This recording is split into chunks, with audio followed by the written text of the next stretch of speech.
Hello all, my name is Dr. Kyle Abbott. I'm a wildlife veterinarian, and today I'm going to be talking to you about the rehabilitation of wild bobcats. I work at a place called Wild Care, Oklahoma, located in Noble, which is near Oklahoma City in the central part of our state. We received over 7,600 animals last year, and we receive all kinds of species, including bobcats, birds, other mammals, reptiles, and amphibians. But today we're going to focus on these amazing animals, wild bobcats. My presentation is going to focus on a lot of the different aspects of wildlife rehabilitation when it comes to these bobcats. And there should be hopefully new information for everybody. And if you don't work with bobcats now, I hope you're inspired to. The different areas we're going to cover are going to include the ecology of bobcats, the aspects of rehabilitation of them that will prepare them for return to the wild, how to safely handle and transport bobcats, and then to raise kitten and juvenile bobcats as part of rehabilitation, the appropriate husbandry, diets, and enclosures that'll keep them safe and healthy, and then the medicine of adults and young animals. Lastly, we'll talk about release site selection, as this will set them up for long-term success. So we'll begin by talking about the ecology of bobcats. They're an amazing species. They have a nationwide distribution, except for a few select areas. They live in a very diverse set of habitats, desert and scrublands, swamps and marshlands, deciduous and coniferous forests and grasslands, very adaptable. Because of this adaptability, we do see them in urban and suburban areas, which presents a lot of challenges for them, but it also presents some challenges for us from a rehabilitation standpoint as well. They are territorial, and so we need to factor that in when we are deciding different things about releasing and other decision-making processes when it comes to them. The life cycle of bobcats, they breed every year. Usually it's going to be early on in the year, although they have been reported to have bred in every month of the year.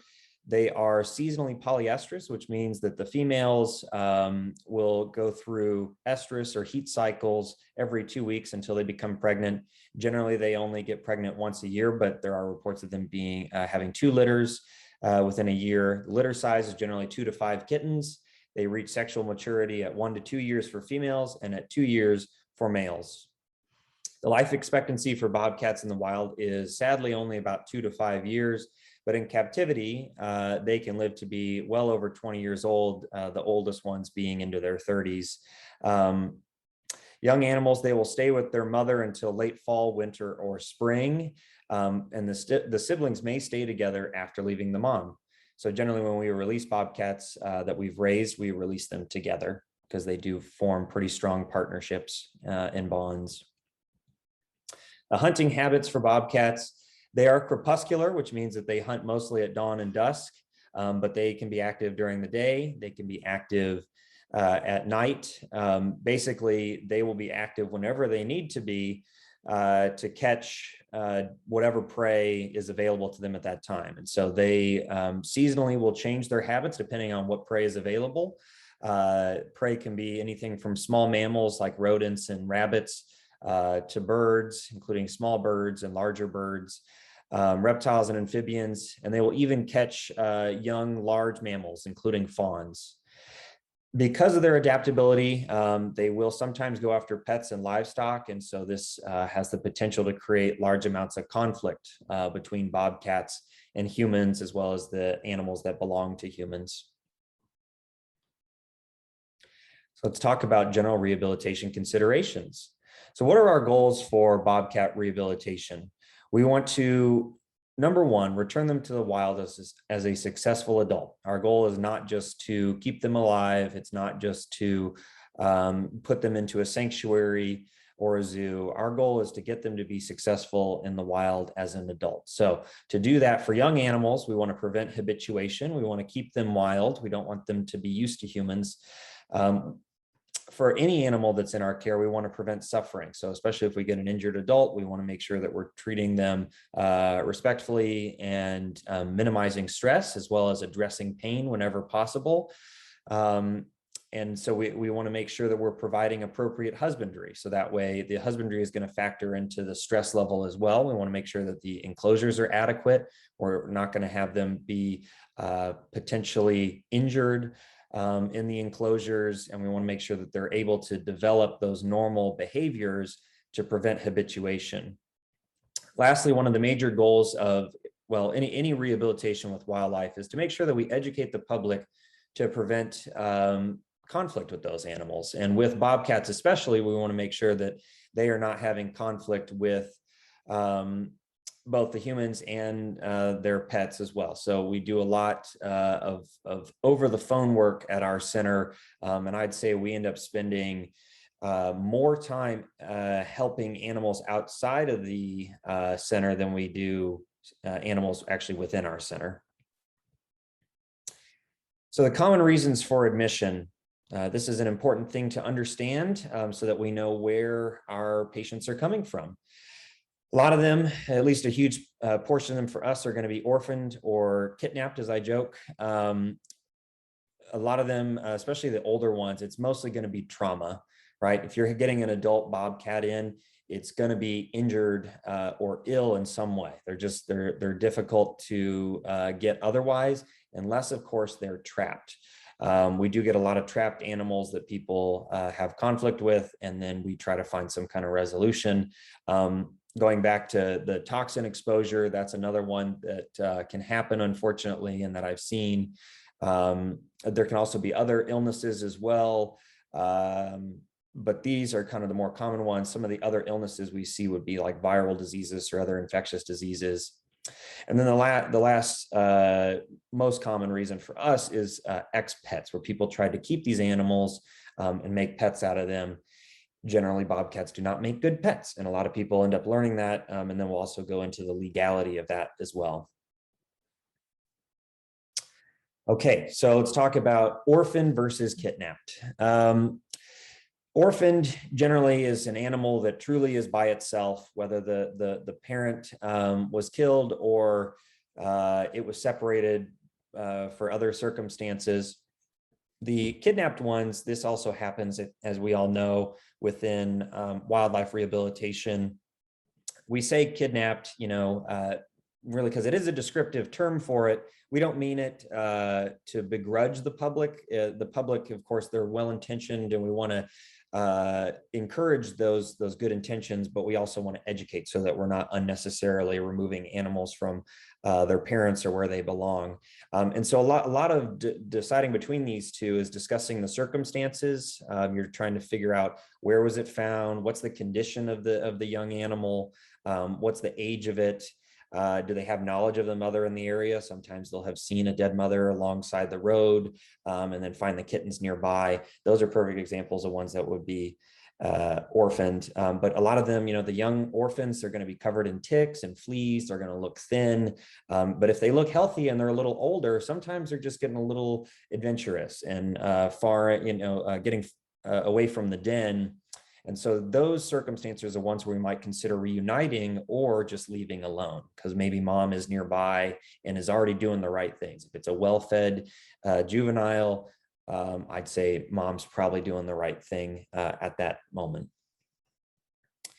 So trauma, this is a very broad category, of course. A lot of the adults we get, like I said, are in this category, but we do unfortunately get some kittens who also get trauma. But the main thing to consider with this is we have to consider the long-term releasability. Are these injuries going to preclude this animal from being successful in the wild?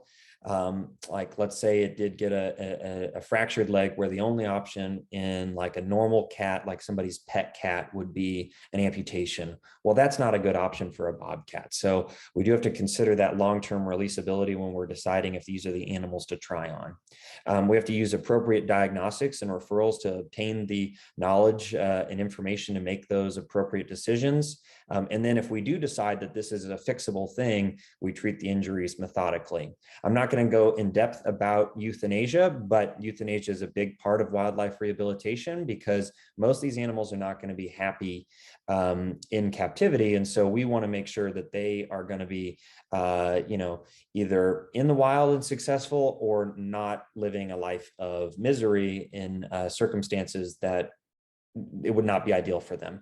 Now, that's not to say bobcats can't live happily in captivity, but you can't take an adult wild bobcat and expect them to be happy in captivity. That's just not a thing that I think is appropriate. In this photo here, you can see a young bobcat with an abscess. An abscess generally is something that can be treated and carry a good prognosis. This one was drained and placed on antibiotics. It just depends on the significant damage to other tissues. So we have to treat the injuries methodically, use our knowledge and resources as much as we can. Toxins, this is a very challenging group of things. It's difficult to diagnose. There's not an easy way to diagnose them. Usually it's post-mortem that diagnoses are made by a pathologist. To generally help us decide with these things what to do, we ask lots of questions of the rescuers about the history and location. Sometimes they know of toxins being in the area. But unfortunately, generally, the only things we can do in a lot of these cases would be supportive care and appropriate hydration. Hydration is essential for any trauma or illness, but for toxins, you definitely want to make sure that the body is functioning as normally as possible if it has a chance of getting those toxins cleared of the body. Examples would be rodenticides. This is the one that I've seen in bobcats. Other ones could be pesticides, antifreeze, fertilizers, but there's a very, very long list. The rodenticides are common because they can work their way up the food chain. And there's two main categories that we see, and that's the anticoagulant rodenticides that'll cause internal hemorrhage and bleeding. And then there's the neurotoxin type ones like bromethylene, which will cause neurologic signs. And that those potentially can be treated. You just, you hope that you're going after the right thing when you see that. Trapped bobcats. The first goal, as I discussed earlier, is to mitigate that conflict. Why are these people trapping them? You want to know why they're trapping and figuring out, is there a better thing we can be doing so that they don't feel this bobcat needs to be removed? A lot of people, unfortunately, they give you the option, you either take it or I'm going to kill it. And of course, you're going to take it. But in general, we want to figure out why that's the case. Do they need a livestock guarding dog? Would that be the best long-term solution? Is better fencing the long-term solution? I try to explain to people that generally, if you remove a predator like this from a habitat, something else is going to fill that void. It's not just going to be the bobcat's gone, problem solved. It's usually one of those things that it's just going to be an ongoing battle. So you try and just figure out something that's going to be a long-term solution with them. But sometimes translocation is the only option. And that's where, you're in a neighborhood and this bobcat has learned that pets are easy prey. Livestock are, that it won't leave livestock alone, concern for human safety. Now you have the challenge that, of course, if you translocate it, those issues might still exist. And you also have to consider that there's going to be competition, disturbance of home territories of other bobcats and other predators as well. So there has to be an educated discussion going on there with everybody involved. And we reach out to people who would know an area better than us sometimes. So we'll reach out to state biologists and see if they have ideas. But in general, we try to find a new territory where there's not going to be a large bobcat population, as well as there's not going to be a lot of potential future conflict. The traps often cause secondary trauma. They can cause, and usually, you end up having to treat this trauma before you release them. But if it's something kind of superficial, then you have to weigh the pros and cons of keeping that bobcat in captivity to treat something that it really might just be able to easily heal on its own in the wild. Ex-pets. This is unfortunately a large category in our state. We see a lot of different animals being kept as pets that people really shouldn't be doing, both from a legal standpoint and just based on what's best for the animals. You can keep bobcats legally in a lot of states. Oklahoma is one of them. Bobcats can be kept with a permit. But the rule is that you have to have a permit first, and you can't obtain these animals from the wild. They have to be obtained from a legal breeder. So we get a lot of animals, not just bobcats, but all kinds of different things that people tried to keep. And usually the options given to them by the game wardens of our state is either you take it to wild care and they rehabilitate it, or it's euthanized. And so we end up with a lot of them. Our goals for these expets is going to be to wild them up in return for success, for in order to return them to the wild so that they can be successful. This can be very challenging depending on their age. And older animals, if they're really habituated and they're already an adult, that's going to be a real challenge. That is one of those where we might even consider sometimes sending them to a sanctuary, but those are extreme circumstances. Usually, if we get them young enough, we can wild them up, and that's just a matter of just treating them like the other bobcats, putting them with other baby bobcats. If you don't have other babies or other juveniles, that's definitely something to reach out to your network of other rehabilitators in the state and say, hey, does somebody want to take on this bobcat, or does somebody have another bobcat that they'd be willing to send to us? Because it's always better to raise them in groups whenever possible. All right, let's talk about enclosure design. This is one of those things that you're going to want to have set up before you start receiving bobcats. And there's certainly a lot of different factors that need to be considered with this species. You're going to want to have various sizes available to suit your needs, both for young animals and adult animals. There are minimum standards that have been set by NWRA and IWRC. Juveniles and adults, when they're outside, you generally want to have them in 10 foot by 10 foot enclosures that have 8 foot high walls with a ceiling. And then injured adults, you're going to want to have 3 foot by 3 foot by 3 foot for cage resting. A large dog crate will work well for this purpose. It also works well to isolate young animals when they come in, or to raise kittens within.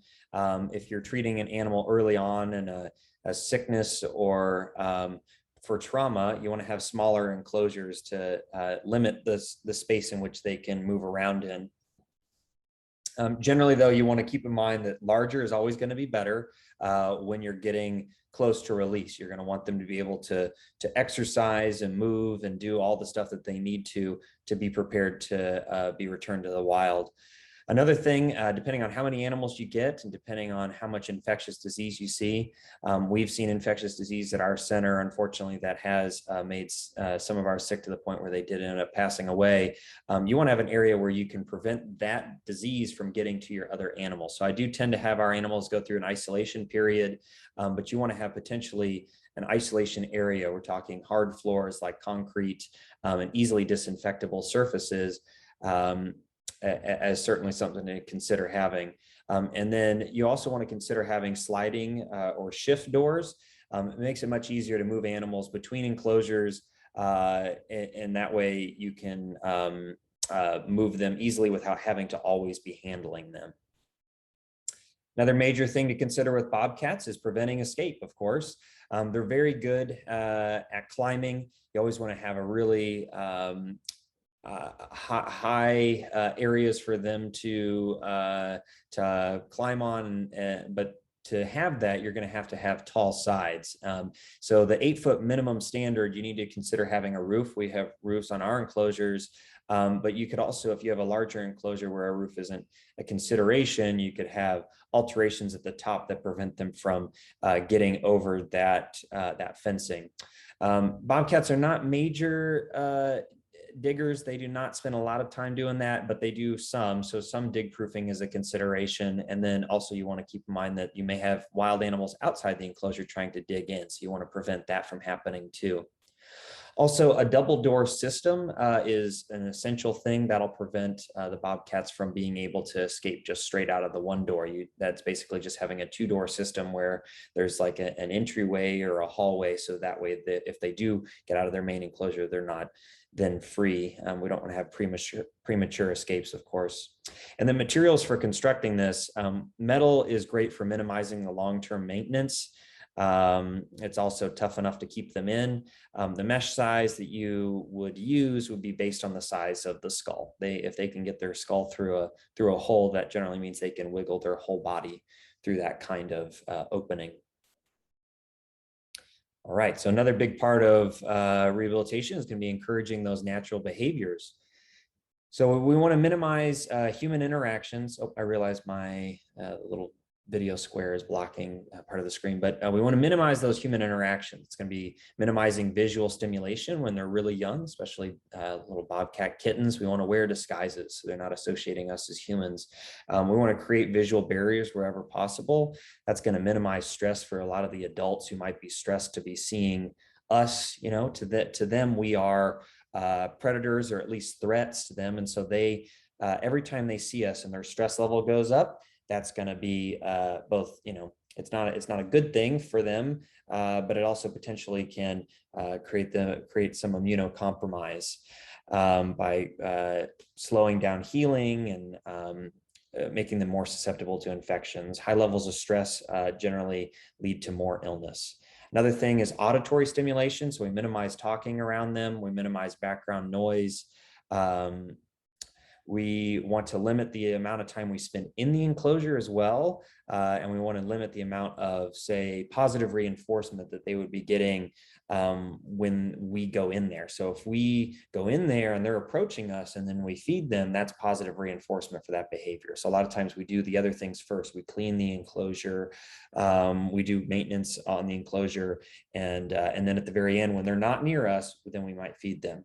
Occasionally, you do have to do positive punishment type things, which would usually be for ones where they are still wanting to come up to you, and that's usually like a squirt bottle of just water, and which teaches them to stay away from us.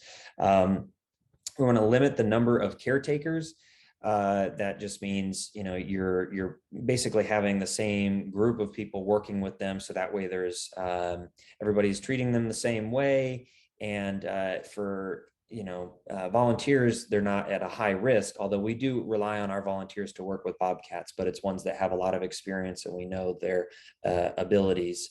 And then site location matters. So when you're deciding where to put the enclosure, you want to make sure that it's not in a highly trafficked area. You want to make sure it's kind of towards the edge of your enclosure space or your property or wherever you're working with these bobcats. Okay, so food and foraging behaviors. This is obviously a big part of husbandry. Felids, including bobcats, are obligate carnivores. That means they have to eat meat to get all the necessary nutrition. They, like I said before, have a huge diversity of things that they eat. So we have to recognize the appropriate food sources that they need to be able to recognize and their ability to hunt for those things on their own. We offer a variety of diets, including pre-killed things that were raised for feeding predators, like these rats in the corner. There's also Nebraska brand, which a lot of zoos use for feeding felids. But this is not going to be, it kind of comes in this ground beef looking tube, and that's not necessarily what they're going to be exposed to in the wild. So when we do have other animals that are euthanized because we could not treat them, we do end up feeding those to our bobcats. We don't feed them to them live, but we euthanize them and then feed them out. We do occasionally have to consider, with different species, how different it's going to be for them to get food here versus in the wild. And so with most of our predators, we do live prey testing. That's usually we release some, again, farm raised animals that will be, used to train them. And once the bobcats are trained on how to hunt, then that's the appropriate time to release them. So to increase normal foraging behaviors, we have to remember that the food does not come on a plate. And so we offer the food in a lot of different hiding spots. We want them to have to climb for it, have to, move sticks for it. We have to create creative ways of presenting the food. Sometimes we create little boxes and put the food in there. That way they really have to work for it. It would be similar to, we especially start doing that when they're younger, to encourage them to be doing those normal playful behaviors that they need to be doing to find food in the wild. Other stimulation and enrichment. To get them to use their environment, we offer lots of climbing platforms and logs, things for them to really use that vertical abilities that they have. But they should always have different things that they can hide within. So sometimes we use little igloos, like for dogs. That's mostly for the elements. But we also have lots of natural hides too. Like we create these big piles of sticks and stuff that they'll want to go in. And every animal kind of has their own preferences for where they like to hang out. But generally, when we raise bobcats together, they tend to hang out as a group. And then scents are another fun option. You can just put various scents around the enclosure to encourage them to explore and look for different things. Okay, so aging young animals and the diets that we offer them. Excuse me, drink some water. Okay, so when we're aging these bobcats, we base a lot of it based off of their body size. So that helps a lot, but dentition also helps. So we're looking at, 2 sets of teeth that they get within their lifetime. Like us, they get a deciduous or baby teeth, and we can use those to help age them when they're really young. And then once they start losing those, we can age juveniles based on when their permanent teeth are coming in. The feeding regimen for them is going to be based on this age, and we're going to wean them from formula at a younger age onto solid diets as time goes on. A great reference is Karen Grant's protocol, hand rearing of bobcats. The next slide is basically our adopted and modified version of this that we use at WildCare. Here on the right, you can see this bobcat. This one was just old enough where it probably was weaned off of its mother's milk, so we did not introduce it to formula. It ate all of these solid foods on its own, gained weight without issue, and we offered a large variety of different things, including some just cat food and chicken baby food early on to get it to eat. They don't, they all have their own preferences. This one particularly liked the small rabbits that had been hit by a lawnmower or other awful trauma that we could not save, but we ended up euthanizing and feeding to our young bobcats. This is that development chart that I was talking about. I'm not going to go in depth about it, but it's very helpful to have this laid out. Some animals aren't going to fit perfectly within one area, and so that's why it's a bit of a range. And so you're kind of, using your best judgment. Does this animal really fall within a certain category? And it's often better to not wean an animal onto formula to then wean them off of it a week later.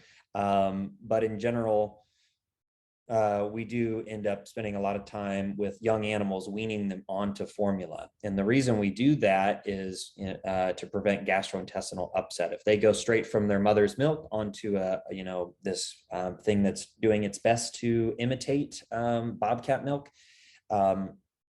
you often will get some pretty severe GI upset. So this would be like an example weaning protocol here, where we start with a Pedialyte feed and then do like a very dilute formula. So 1 part formula, 3 parts water, and then slowly work up to the full strength formula. With formula though, you want to match the protein and fat ratios as much as possible to the mother, to the milk that the mother species would be producing in the wild. Fox Valley is the brand that we typically use. The raccoon one has a protein fat ratio similar to cats, and so does the kitten milk replacer, obviously, but both of these are fine options for bobcats. Okay, so this is definitely my area of focus when we get bobcats in. And that's going to be the medicine of bobcats. So when you admit bobcats, you want to always make sure that you have the appropriate and safe handling and transport of them, right? Everything starts with that. And we want to make sure that we're safe, that they're safe, and the rescuer, we definitely want them to be safe. So if we're consulting with somebody over the phone, a lot of it is us trying to share our expertise with them to make sure that they're able to do something safely. We want to make sure we do get a thorough history from the rescuer. We talked about that earlier. We want to have appropriate record keeping both at intake and all the way through that animal's stay with us. And the appropriate record keeping starts with a full physical examination where we find the, what is normal, what's abnormal, what do we need to address. So for capture and transport, manual capture, this is what I use for most of the bobcat kittens, it's going to be using nets like the net there in the middle, gloves and towels. Towels are a great thing to be able to cover them up and decrease stress, but it's also an added barrier between you and them. As for gloves, like small gardening gloves, any size cat can pretty much bite right through it. Even the leather welding gloves, second from the left in the photo, those can even be bitten through sometimes. The ones on the far right are probably the heaviest duty we have. Those are designed for like bear cubs, but even those, there's always that potential risk. So you have to consider, is this something I can safely work with just gloves and manual restraint? Or is this something that we need to consider chemical mobilization and or sedation, which is really usually the safest thing for like an adult bobcat and the humans involved. And so that could be a jab stick, it can be darts. These are usually controlled medications, or at least medications that you need to get from a veterinarian. And then transportation, thankfully, these guys are pretty easy to transport. Usually a dog crate is sufficient. You want to make sure that it's one that you can both get in and work with the bobcat in a safe way where you're not trapped in there with them, but you have enough space where you can move around. This crate is sufficient sized for handling this juvenile bobcat, and it would probably work fine for an adult too. But you don't want to be so small that you can't even get a good grip on the animal, but so big that they can easily get away from you and you have to go into the crate to get them. Oh, and one other thing about gloves is they don't usually protect from crushing trauma. So if an animal bites you through a glove, you still may get injured just from the crushing trauma alone. Okay, so examination and triage. Examination is basically the thorough assessment of everything you can see, feel, touch, here. It's everything you can use using your eyes and senses, including a stethoscope. You want to look at mentation, right? So we're not going to go in depth about it, but it's everything from bright, alert, responsive all the way through to comatose. And I've seen bobcats come in at every single level. You want to look at their cardio and respiratory status. A lot of that is done before you're even handling them, right? These are going to be high stress animals because, again, to them, we are potential predators. And so we want to evaluate them before we get them all riled up. We want to see how they're breathing in the crate.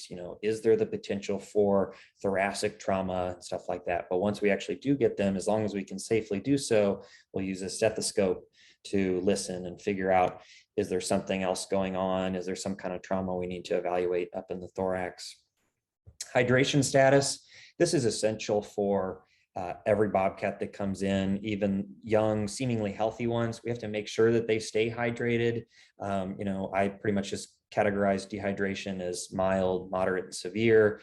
But you have to evaluate it at intake, and you certainly need to address this before addressing things like refeeding. Like if you're trying to get a bobcat onto formula, it's not going to go well unless that animal is well hydrated. You are going to assess body condition. Like I said, a lot of the young ones come in emaciated. It can kind of tell you about whether it's an orphan or if it's an older one, if the chronicity of disease. Looking at the eyes, most bobcats, they need 2 fully functional eyes to be able to hunt. So that has to be factored in. Their mouth, you want to make sure that their gums are pink and moist. And you want to make sure that the teeth are functional. Skin wise, we do see a lot of parasites, so you need to look at that closely. Musculoskeletal, this is usually affected by trauma. So this is where you'll see fractures, lacerations, other injuries. And then neurologic status. With a lot of infectious diseases, you can see alterations in their neurologic status.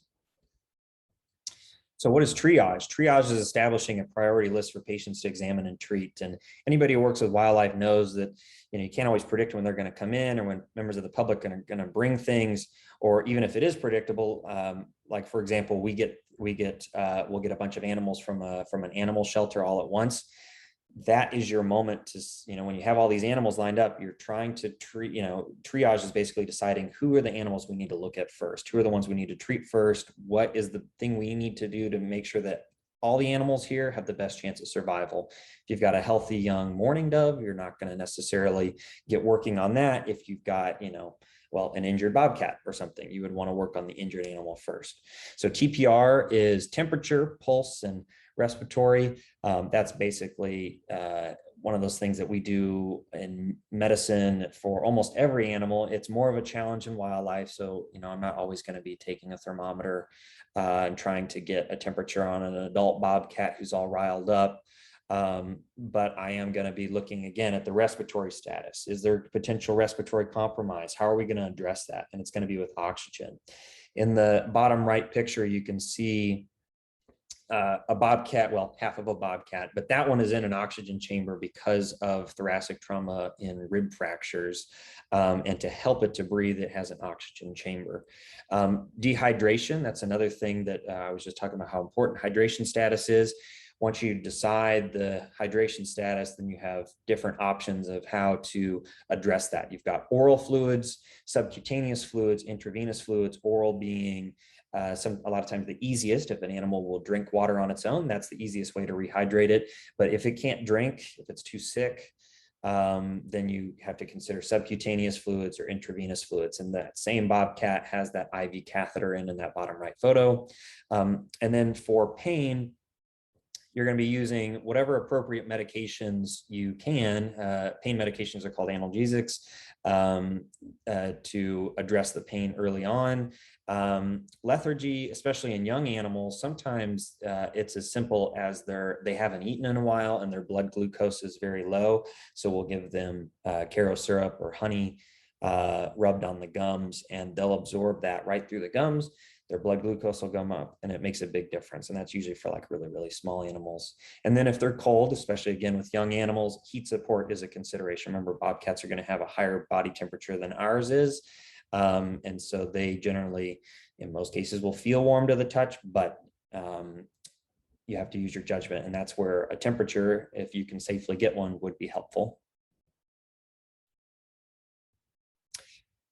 So I know a lot of what I was just talking about might seem a little intensive, and it is a lot of times. And this is where, depending on where you are and what kind of setting you're at, whether you have a veterinarian or not, it's important to have a veterinary partnership. And I often tell people it's helpful to have a veterinarian who has exotics experience. They're a little more willing to take on some of these complex cases, but there's a lot, most veterinarians have extensive experience with cats. And so bobcats, thankfully, can be treated very similar to a lot of fractious cats. Now, they're a lot bigger, of course, so they can be more dangerous, but a lot of the medicine can be treated the same.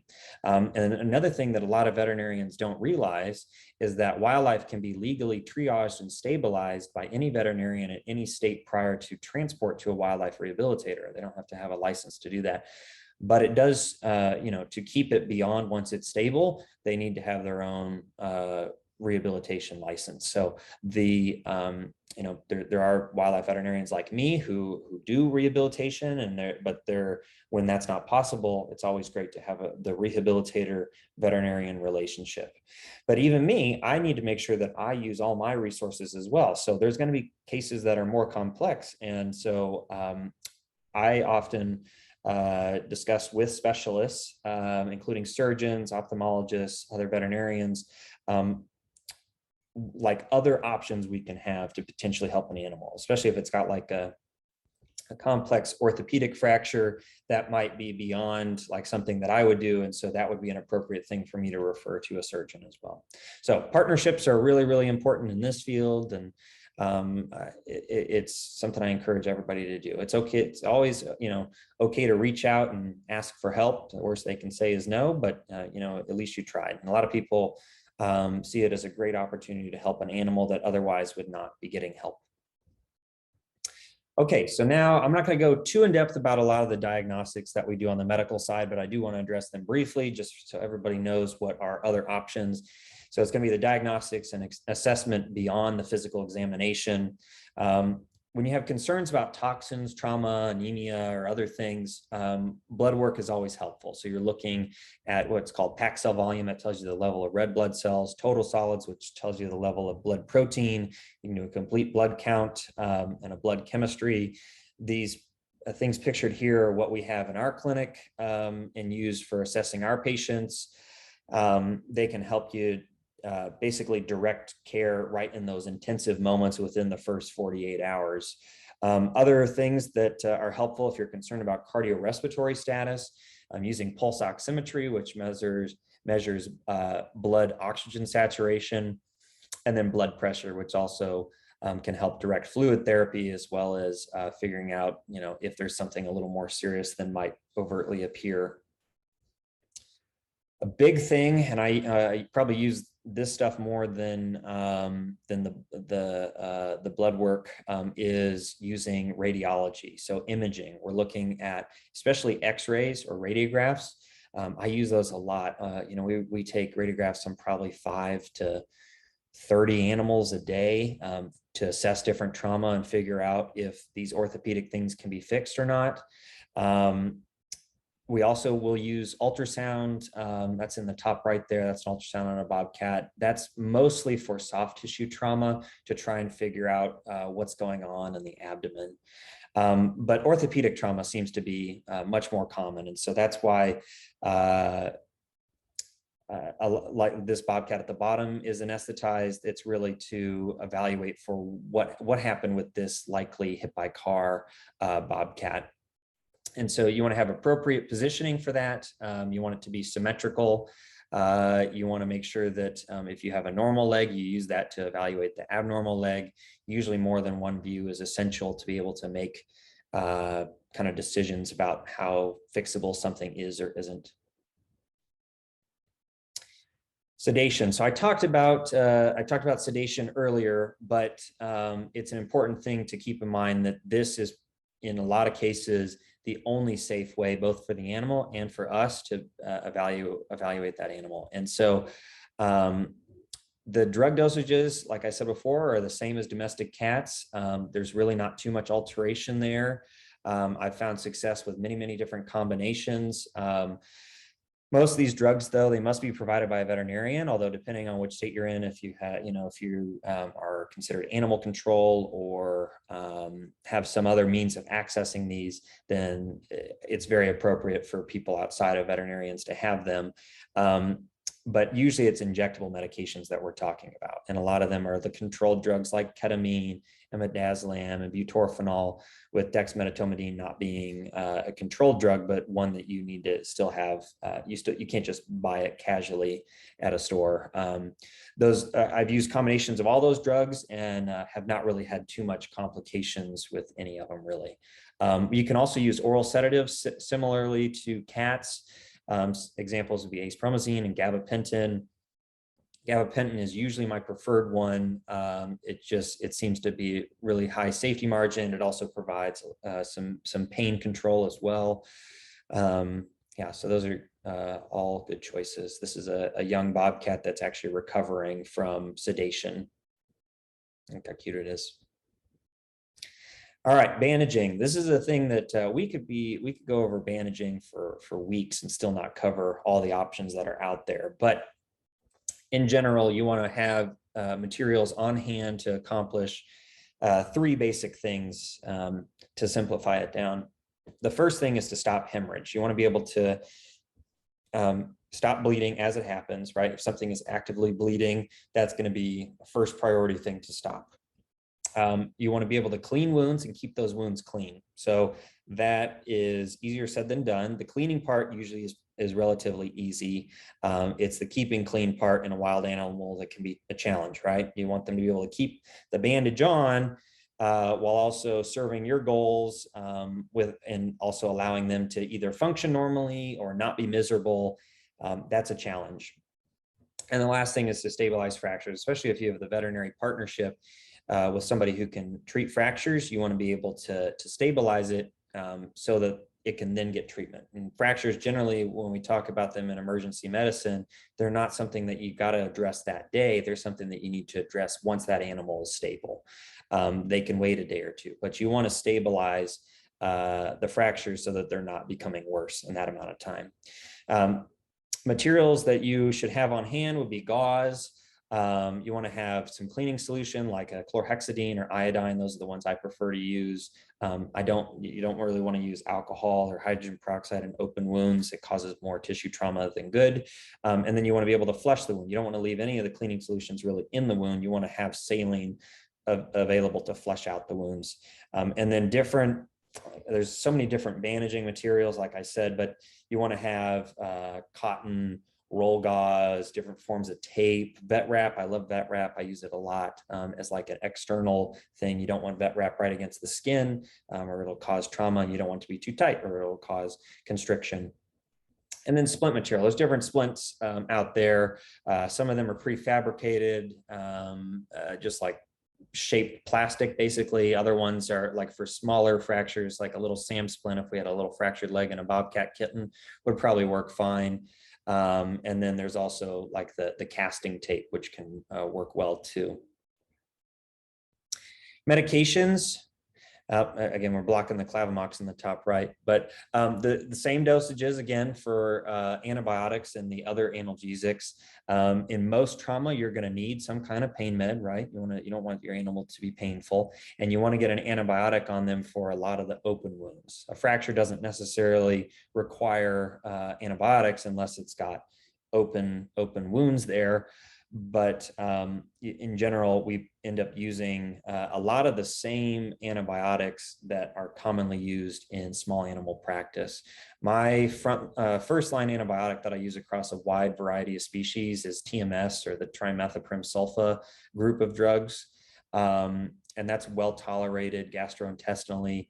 Another one that is more of a second line antibiotic and is used for a little more intensive cases would be Clavamox, and then also Baytril or enrofloxacin.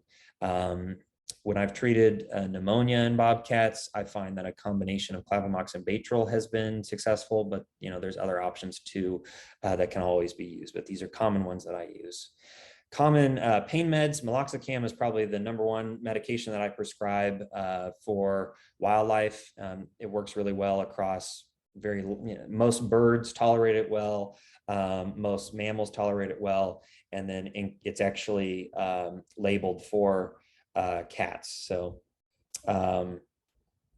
it's actually fine to use in them. And then gabapentin I'm sorry, I'm going to go back to meloxicam. I should mention that it has an injectable and oral form. So if you have a really recumbent animal that's not going to be able to take oral medications, you can still give them injectable meloxicam. And then once they're more recovered, they can get the oral form. Gabapentin is, I mentioned it earlier, it does treat a lot of neurologic-based pain. So and with combination with meloxicam, it does really well. And then opioids, which again are controlled, but they, in really severe cases, that's what you want to be putting your animals on. A lot of the common traumas we see would be like hit by car, or gunshot injuries. We see, again, those injuries from traps. We see injuries from bobcats fighting each other, fighting other predators, even from prey. We see fractures, lacerations, dental trauma. The dental trauma I say because this bobcat in the bottom right, you can see that the right mandibular and incisor is absent. There's a couple little sutures right there where I end up having to remove the canine, and that ended up healing fine. And I ended up releasing him because he still had 3 functional canines. But that was a major problem. Oh, I'm sorry, that the canine's right there. This was actually a missing premolar right here that he ended up losing. But anyway, my point about it being that dental trauma happens, and you need to be able to treat that as well. I included this radiograph or x-ray at the top here because this bobcat had something that took me imaging to be able to diagnose, but basically the liver has come up into the thorax through what's called a diaphragmatic hernia, and this happened from being hit by a car. So the liver should be back in the abdomen, and it's up here in the thorax. And I tried to stabilize that one, but it ended up passing away within an hour or 2 of me receiving it. Common infectious diseases. This is obviously something that with any wildlife, you can assume that they're going to have some level of infectious disease. They all have some level of parasites. Commonly in the gastrointestinal tract, we'll see roundworms and tapeworms, and we do treat them for it. We'll get to that next. On the skin, we'll see sarcoptic mange occasionally.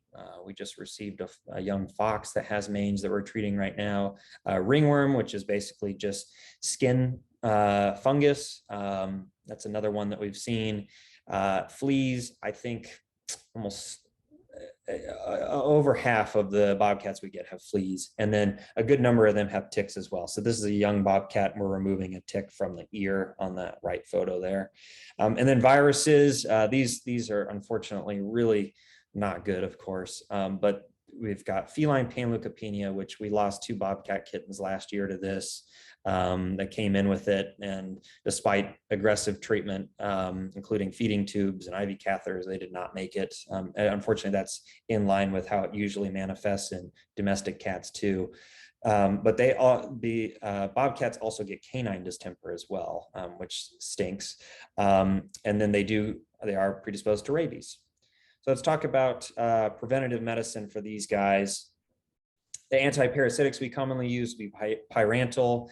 Give this to pretty much all animals at admission, or all predators at admission. You give something that the gastrointestinal worm burden is bad, we give Panacure. If you're treating tapeworms, you would give something like Dronsit. You wouldn't. These other ones don't really work for that. And then antiprotozoals. If you have coccidia. Flea and tick preventatives, we definitely use Revolution, especially when our animals are outside, just for the sheer number of ticks and fleas we get around here. We do have to catch up our bobcats for this, of course. We use those nets, and it's easy to give them vaccines through the net, as well as give them the topical flea and tick preventatives. The vaccines we use would be the core feline vaccines, as well as rabies vaccine. That way, once we release them, they're protected, hopefully, at least for a while, if not permanently, against these diseases. All right, so now the important decision to release. So how do we decide when to do this? In the wild, the young animals will stay with their mother until they're 10 to 12 months old, which is generally the following year. For us, it's usually about second half of February into March, but we do it based on what we're seeing out in the out in the field. What are the weather conditions? Are animals starting to migrate through? Are there plenty of food options available? You can consider earlier options for release if you don't have appropriate space or things like that. Some say that 6 months is when some bobcats leave their parents. I don't really feel comfortable releasing them at that age. They're usually quite small, so I try to keep them until the next year. But of course, there's the pros and cons, right? The con is that you're going to be keeping this animal around humans for that much longer, but generally they're much bigger. Generally, they're pretty afraid of us, and by that point, they want nothing to do with us, and that's great. Our requirements are that they need to be able to defend themselves, they need to be able to hunt, and they're showing appropriate behaviors. And then how do you choose a site to release them at? For adults, you definitely want it to be as close to the rescue site as possible. Like I said, they are territorial. So they want to, ideally get them back to their territory so they can reestablish those boundaries. With the juveniles and young animals, it doesn't matter quite as much, but it's still ideal and best practice. But the reason it wouldn't matter quite as much is because, if you're worried about transmitting disease, if you're vaccinating them and you're treating for parasites, they're not going to be transmitting things around the state if you're taking an animal from one end, placing it in another. But in general, you try to get them as close to the rescue site as possible. You want to make sure there's plentiful resources available, both water and prey. You don't want to put them in like an urban area where you're going to create more conflict with this animal. You don't want to put them in a heavy livestock area where you're going to create conflict. It's not always, perfect if you're trying to get them close to the rescue site, but you just factor all these things in. And then you want it to be as large of an area as possible, especially if you're going to be releasing young bobcats. You want to set them up for success with several hundred acres of healthy, relatively untouched land, or even larger. So we use public lands with permission. A lot of the wildlife game refuges and the game wardens will go out with us, or sometimes they'll do it themselves, which works out really great. We also do rely on private landowners for, I would say, that the large majority of our releases. We have a network of people who choose to have their lands be, they let it be wild, and they choose what species they want there. And some people want bobcats, and as long as the habitat's appropriate and they don't already have a known population, a large population of bobcats, then we'll be excited and happy to release them there. We also do partner with nonprofits who do a lot of protection of lands. We also, in the state of Oklahoma, are lucky to have a lot of great lands protected by the tribes. And so we have great partnerships with them where they will let us release on a lot of their lands as well. So we end up having a lot of different partnerships, and we end up finding some really fantastic areas around the state. And that's it. That's what I have. Thank you. I'm happy to take questions now. I also afterwards, you can email me at this email. Follow-up questions. And I thank you for caring about bobcats. These are some of the resources I use. I think they work really well for our purposes, and we put together a pretty comprehensive protocol to help us guide how we rehabilitate bobcats, but one that's a great resource that is more comprehensive beyond just mammal species is the medical management of wildlife species. It does have a little bit of a veterinary focus, but it does cover some of just the more basic aspects of wildlife rehabilitation. Thank you.